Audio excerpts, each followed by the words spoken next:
Hey everyone, welcome to or back to my channel. In today's video, I'm actually going to be debunking some common reptile myths. Some of them are common, some aren't common, but I'm sure you've heard most of them before. So yeah, I'm super excited to give you a little education. And today I'm actually joined by Jocelyn from Slithering Sweethearts. Hi. So go subscribe to her channel, and once you're done with this video, be sure to like her video. She did 10 and I reacted to those and kind of talked about them with her. So yeah, I'm super excited to be joined by Jocelyn today.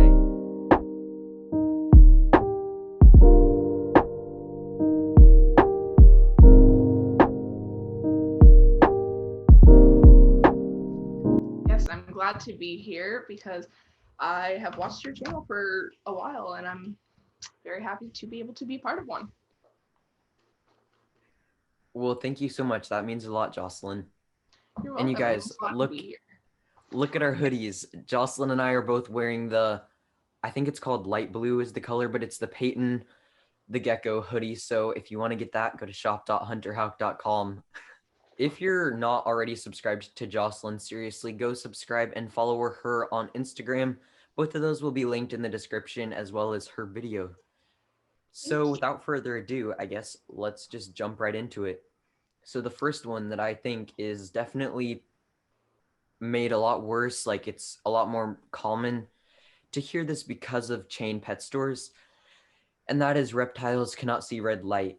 So I will put a picture on the screen right now of what I'm talking about, but there are these red light bulbs that people sell for reptiles, and they actually started out because people sold them for baby chicks, and they're heat lamps that reptiles can't see, so they can have them on in the night because they can't see them. But that is actually not the case.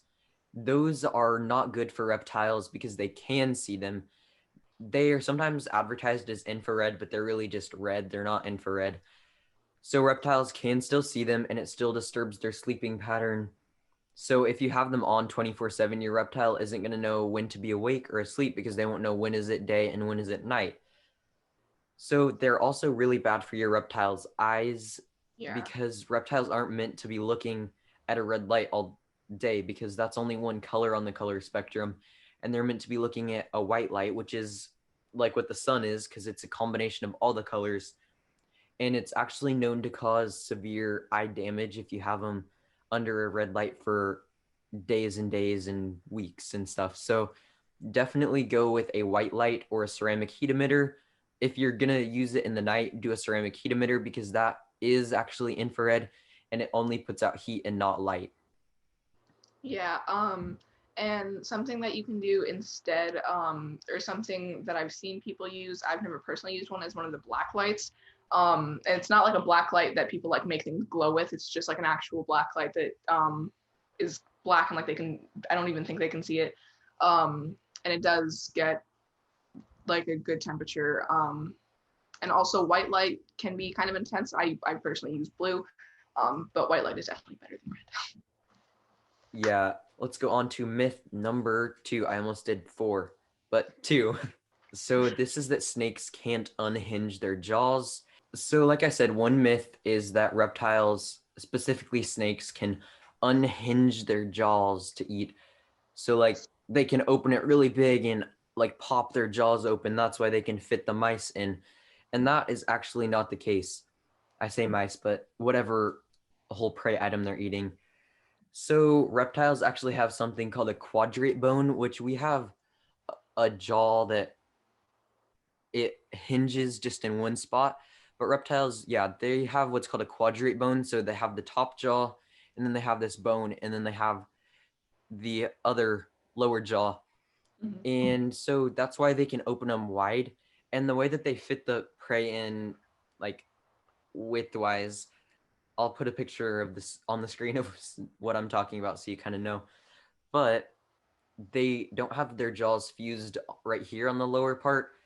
So humans, our jaws are connected here, but snake jaws are connected by, I think it's a ligament.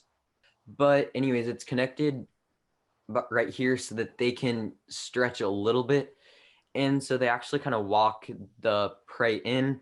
So they'll grab the thing and they'll put one tooth in and walk them in slowly. So the snakes, they're not sucking the mouse or whatever prey item it is in. They're actually walking their body over it so that they can fit it in. And that's why they're like very, very different than people in the way that they eat. Yes. So myth number 3 is that reptiles, specifically snakes, I don't know why I chose so many snake ones because I don't even have any snakes, but that Wish it was they like will, list. right. So this myth is that they will only grow as large as their enclosure, which is like not true. So they will keep growing regardless of how small their enclosure is. Like, so you put a ball python in a 10-gallon enclosure, they're gonna outgrow that 10-gallon enclosure. They need like, some people say 40 gallons is the minimum. Anyways, so they're gonna need a larger enclosure. I don't care if you put your bearded dragon in a 20-gallon. It's not gonna stay the size of a bearded dragon that can live in a 20-gallon. It's gonna keep growing and get big, and it's gonna outgrow its enclosure, and you're gonna have to buy it a new one, or else you'll be neglecting it. So please don't think that because you buy your animal a small enclosure, it'll grow to a certain size. It's all about how much nutrition they're getting, and you should obviously not be malnourishing your reptile. So feed them a proper diet and have a proper enclosure because they're not going to stop growing just because you want them to stay small. Yeah. And a lot of people think that was goldfish too. And I guess Yeah. with goldfish, like, it does happen on occasion, but it's not very common. Yeah, and the thing about like with goldfish, their organs don't stop growing. Their body does, but their organs don't. So eventually it gets to the point where they actually out or their organs outgrow them and then it does kill them. So it's really, really bad with goldfish. Yeah. Once again, bringing up Snake Discovery, but they did a video where they like found like wild goldfish that like somebody had released, and like they Mm-hmm. were huge. Yeah, they're huge. Yeah. And also, if that was the case, then people would not have giant ball pythons and blood pythons in small tubs because they had been living in those for a while, and that would Right. not be the case. Mm-hmm. That's very true. So number 4 is that reptiles, specifically lizards in this case, can eat one type of food their entire life. So a lot of people get a leopard gecko and just expect to feed it mealworms its entire life. And for starters, mealworms are not a great feeder insect for leopard geckos. They're super high in chitin and they're not super high in nutrients. So regardless, they're not great for your leopard gecko. They should be less than 20% of your leopard gecko's diet. But also they are boring. Mealworms don't move very much, and you can tong feed them and move them around the enclosure, but still, nutrition wise, they're just not a great choice for your leopard gecko's only part of their diet.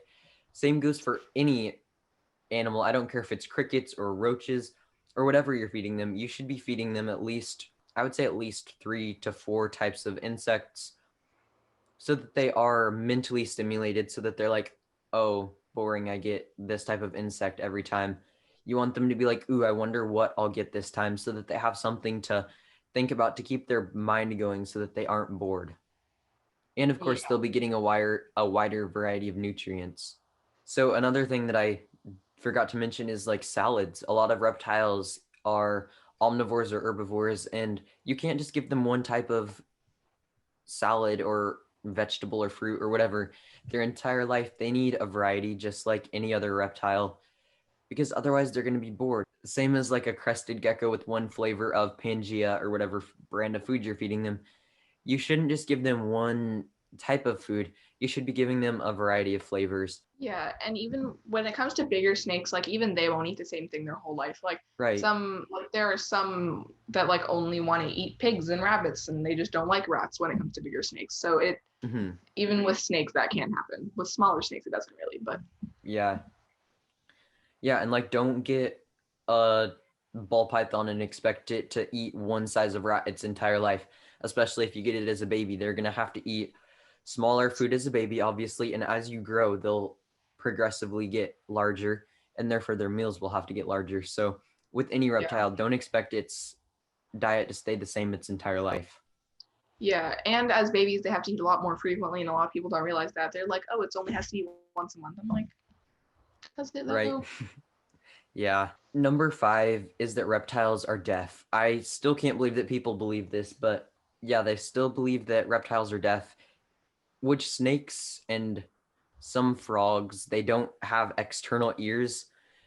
but they still have ears. It's on the inside, it's eardrums, so they can hear what's going on around them. They might not be able to hear like individual words and stuff as well as like a lizard or even a person could, but they can still hear. They have eardrums, so they can hear sounds, and they use that to avoid predators and to find their prey. So yeah, that's kind of a stupid misconception that a lot of people have, but let's just Yeah. clear that up right now. Yeah, what a lot of people say about snakes is that actually, if they, because once people started realizing that they do have ears, they say it's like putting your hands over your ears, and like that's what it pretty much sounds like for them. Yeah, Um, and I want people who are doing that, or like people who are watching this video, to do that and make yourself look like a complete idiot. right.